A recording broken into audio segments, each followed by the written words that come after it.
नमस्कार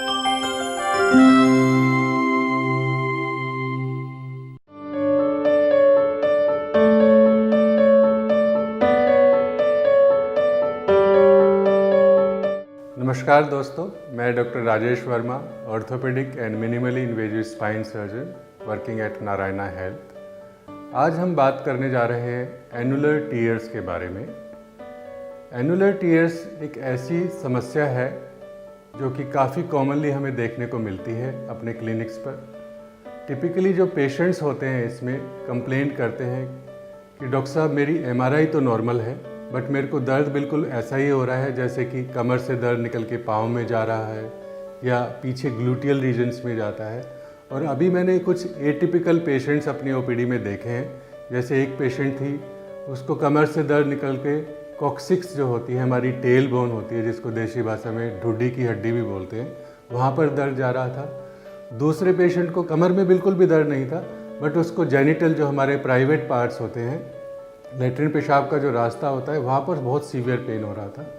एक पेशेंट आया, उसके पाँव में इतनी ज़्यादा जलन थी, जैसे पाँव उसका थोड़ा देर भी चलते थे तो पाँव जलने लग जाता था। तो इस तरह के पेशेंट्स हमारे पास काफ़ी कॉमनली आते हैं। और सरप्राइजिंगली आश्चर्य की बात यह है कि उनका एमआरआई बिल्कुल नॉर्मल होता है। हालांकि डिस्क की अगर हम स्ट्रक्चर के बारे में जानें कि डिस्क एक तरह का कुशन होता है जो दो स्पाइन के वर्टिब्रा के बीच में होता है, और इसकी स्ट्रक्चर टिपिकली एक जो हमारा रेडियल टायर होता है उसी की तरह होती है। डिस्क के आउटर 2/3 में बाहर के जो 2/3 हिस्सा होता है उसमें बहुत स्ट्रॉन्ग फाइबर्स होते हैं जो हॉरिजॉन्टली भी और ऊपर नीचे भी और ओब्लिकली भी क्रिस क्रॉस करके बहुत स्ट्रॉन्ग स्ट्रक्चर बनाते हैं। एनुलस के बीच में जो लिक्विड होता है, जो जेल होता है, जैसे हमारा लीची का फ्रूट होता है उसके तरह का सफ़ेद रंग का एक फ्लूइड होता है जो कि कुशनिंग देता है, शॉक एब्जॉर्बर का काम करता है। तो जो रेडियल टायर है हमारे स्पाइन में, जो डिस्क है, उसके जो फाइबर्स होते हैं उसमें कहीं छोटा सा पंक्चर हो जाता है, छोटा सा छेद हो जाता है, और उसके अंदर से जो लिक्विड पार्ट है वो लीक हो जाता है। ये जैसे जैसे हम बड़े होते हैं सभी में होता है, इसमें कोई नई बात नहीं है। बट तकलीफ़ ये तब करता है जब ये लिक्विड जो पार्ट लीक होकर कोई नस के पास से अगर गुजरता है, किसी नस को इरिटेट करता है या उस पर थोड़ा सा भी केमिकल रिएक्शन करके उसको अफेक्ट करता है, तो उसमें बहुत सीवियर पेन होता है। फिर डॉक्टर से हमारे से पूछते हैं पेशेंट कि डॉक्टर साहब अगर ये एनुलर टीयर है, नस में से लीक होकर इसको तंग कर रहा है, तो हमारी एमआरआई क्यों नॉर्मल है? एमआरआई के लिए मैं आपको बताना चाहूँगा कि एमआरआई जैसे हम ब्रेड के लॉफ में पीसीज बनाते हैं ब्रेड के, इसी तरह से एमआरआई के जो सेक्शंस होते हैं उसमें एक सेक्शन और दूसरे सेक्शन में 3 से 5 मिलीमीटर का गैप होता है। अगर 3 से 5 मिलीमीटर का एनुलर टीयर कोई है तो वो उस एमआरआई में पकड़ में नहीं आएगा और पेशेंट की एमआरआई नॉर्मल दिखाई देगी। या तो हमें हर मिलीमीटर पे सेक्शंस ले, या कुछ और इसमें जैसे एडवांस्ड इन्वेस्टिगेशंस हैं जो हम यूज़ करते हैं, जैसे सीटी डिस्कोग्राम। सीटी डिस्कोग्राम में क्या करते हैं? बाय द वे, सीटी डिस्कोग्राम गोल्ड स्टैंडर्ड है एनुलर टीयर को डायग्नोस करने के लिए। इस तकनीक से कोई भी एनुलर टीयर मिस नहीं हो सकता।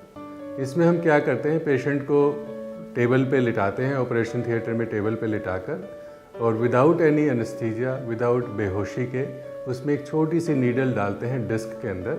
उस डिस्क के अंदर डालते हैं जिससे हमें लगता है कि वहाँ से तकलीफ़ आ सकती है, तो उसमें एक छोटा सा डाई इंजेक्ट करते हैं, अराउंड आधा मिलीमीटर, आधा ml डाई इंजेक्ट करके उसमें फिर सीटी स्कैन लेते हैं। तो डाई जब लीक होती है तो वो कैप्चर हो जाती है, पकड़ में आ जाती है सीटी स्कैन में, और हम पेशेंट के सिम्टम्स के साथ उसको कोरिलेट कर सकते हैं, मिला के देख सकते हैं कि तकलीफ़ कहाँ से आ रही है। तो ये तो बात हुई डायग्नोस करने की और एनुलर टीयर्स के बारे में।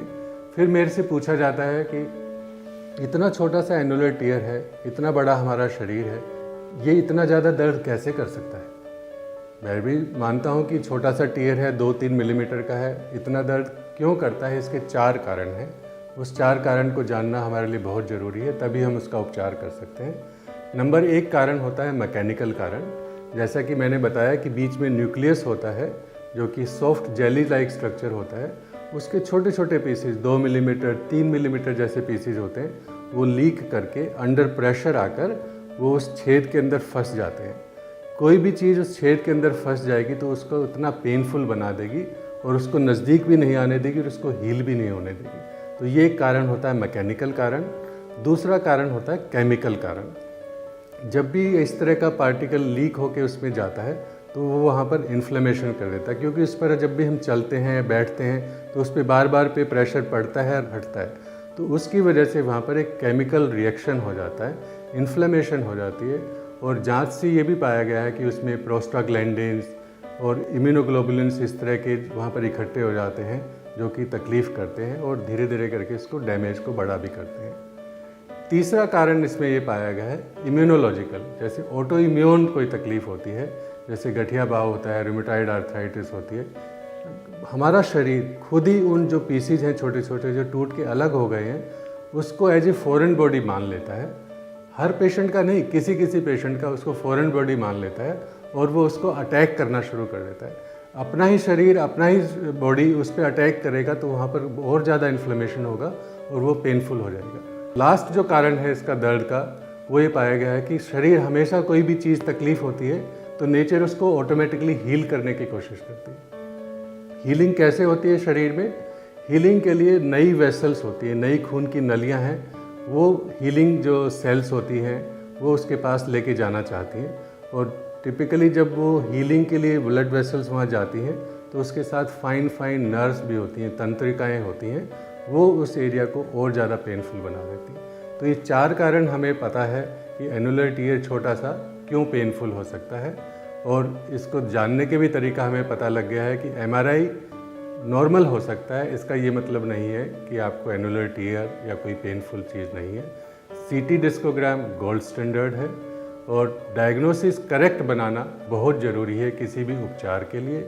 उससे पहले कि हम इसके ट्रीटमेंट के बारे में बात करें, जो कि हम सेकंड पार्ट में बात करेंगे, मैं ब्रीफली ये समराइज़ करना चाहता हूँ कि एनुलर टीयर्स एक बहुत बड़ी समस्या है और 40 से 50% तक पेशेंट्स जिनका एमआरआई नॉर्मल होता है और फिर भी पेन होता है, उनको कमर में से दर्द जाके पाँव में जाना, पाँव में सुन्नापन होना, ग्लूटियल रीजन में पेन जाना, जेनिटल एरिया में पेन आना, कॉक्सिक्स की तरफ पेन जाना, या पेन के अलावा उसको ऐसा फीलिंग होता है बार बार में यूरिन पास करने का दिल करता है, जैसे प्रोस्टेट के सिम्टम्स होते हैं, गदूद की जो बढ़ जाता है उसके सिम्टम्स होते हैं। कोई भी एटिपिकल सिम्टम्स जो आपको अगर महसूस होता है और एमआरआई आपकी नॉर्मल आए तो एनुलर टीयर्स एक बहुत बड़ा कारण हो सकता है और इसको इलाज करना बहुत मुश्किल नहीं है।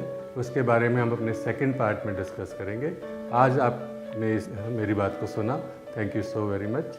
और मैं उम्मीद करता हूँ कि अगले भाग में हम इसका इलाज के बारे में बात करेंगे और आप सबको मैं आमंत्रित करता हूँ। Thank you very much.